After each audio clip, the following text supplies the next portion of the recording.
And still no deal on the debt ceiling this morning. House lawmakers are set to leave the Capitol for the holiday weekend later today. They've been told it's okay to do so ahead of a long weekend. We've got now 7 days until the government could face an unprecedented default and run out of money, if you believe Janet Yellen's date of June 1st. House Speaker Kevin McCarthy says he's hopeful about these negotiations, though. Watch this. I feel good about some progress we made today, so I feel good about where we are right now. This all comes down to spending.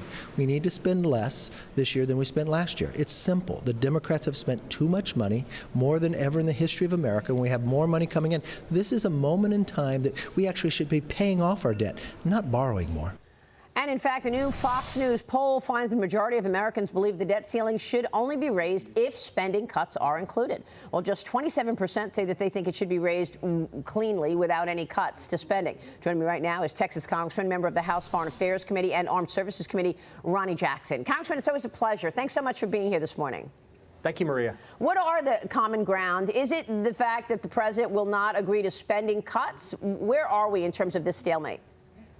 Well, look, we're waiting on word from the president to come back and see exactly what their offer is. But I will tell you, Maria, that the Republican conference is solid right now. We are all together. We met a couple of days ago, and I was pleasantly surprised that everyone in the conference, on the right of our conference, on the left of our conference, we were all praising Kevin McCarthy and what a great job he's done in these negotiations. Everybody's standing strong, and we're not bending. So I think that they're going to have to come with some moderate. If they change this significantly, there'll be a problem, but I don't think that's going to happen. Everybody's really standing behind Kevin right now and encouraging him to stand his ground. So I'm encouraged. Do you think Joe Biden is actually running this? I mean, we've talked before about his capacity. You're a doctor.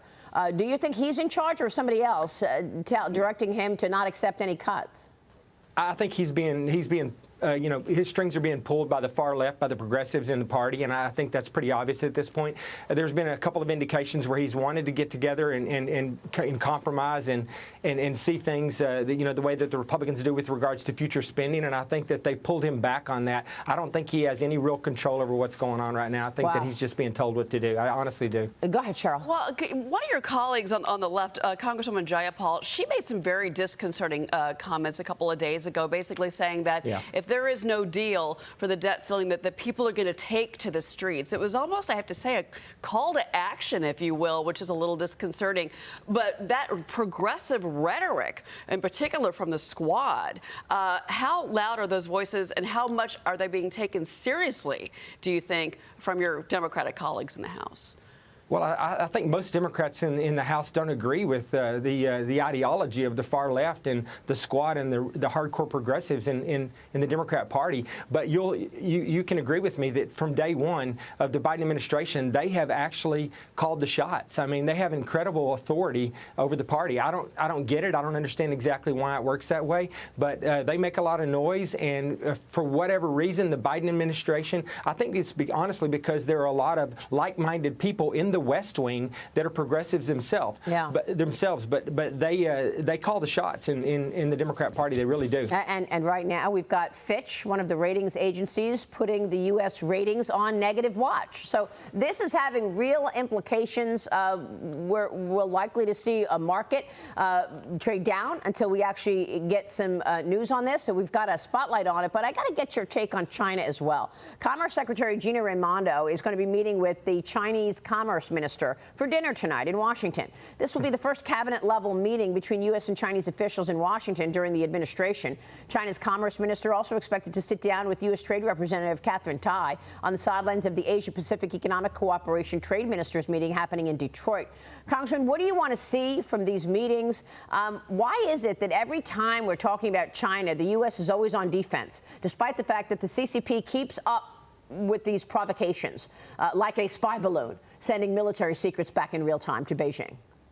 Well, I want the U.S. government, I want the Biden administration to get tough on China. We haven't seen that yet. They've just, they roll over every time China's involved in anything that happens. And, it's a national security issue, like you said. And I want to see them get tough on China. I think, honestly, I'm not the only one that thinks this, but I truly believe that the Biden administration is compromised. I think that the Hunter Biden stuff and a variety of other issues, I think that the Biden administration, Biden in particular, is compromised by China. And I don't think that his negotiations actions or his interactions with China since day one of his administration have been in the best interest of the United States. And we have a multitude of issues with China, and none of them are being addressed by the Biden administration. Well, we've got a graphic up right now showing the dangerous foreign policy under President Biden. And as soon as he got to the White House, first thing he does is cancel the China initiative, and then he waives the sanctions on the Vladimir Putin pipeline into Europe. Kayleigh McGee, jump in here. What was in the best interest of the United States to waive sanctions on the Nord Stream 2?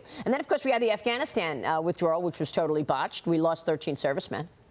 Yeah, Congressman Kayleigh McGee with the Washington Examiner. I'm interested to hear what you and your colleagues might do to also hold China accountable, because obviously the Biden administration needs to take priority here and lead on this issue. But what can Congress do to roll back certain trade policies, maybe, roll back the economic relationship that the United States currently has with China?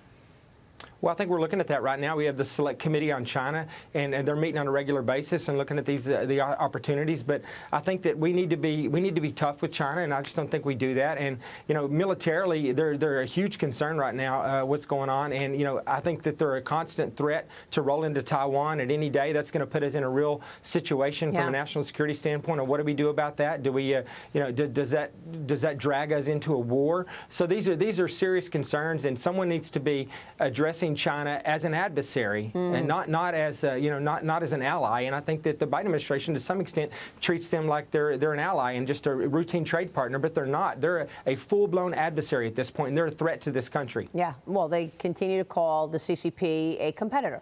Will not call China an adversary. They just won't do it. Congressman, it's good to see you. Thanks very much. Ronny Jackson joining us this morning.